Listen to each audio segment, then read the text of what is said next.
Ok, alléluia, alléluia, alléluia à tout le peuple de Dieu. Nous vous saluons dans le beau précieux nom de notre Seigneur Jésus-Christ. Alors nous sommes, Dieu a voulu que nous parlons à son peuple. Parce que quand nous voyons sur les réseaux sociaux, nous voyons plusieurs sortes de révélations et plusieurs sortes de prophéties en ce qui concerne la Bible.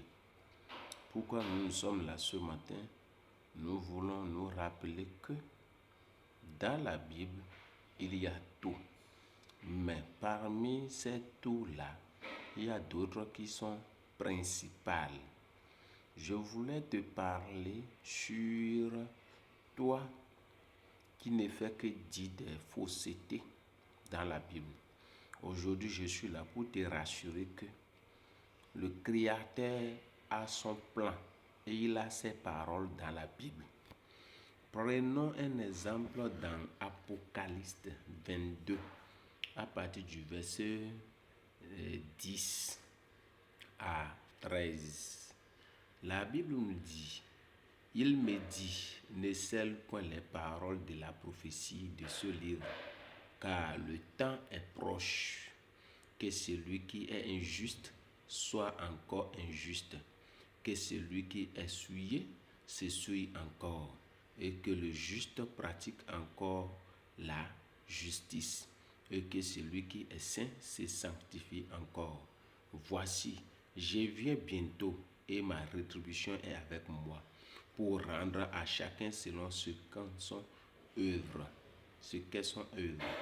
Je suis l'alpha et l'oméga, le premier et le dernier, le commencement et la fin.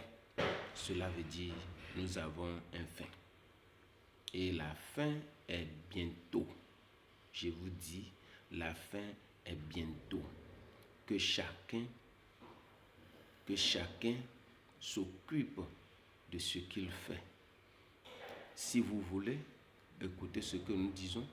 Et si vous ne voulez pas, n'écoutez pas. Mais ce que nous savons, le moment vient. Quand nous avons le commencement, nous avons la fin.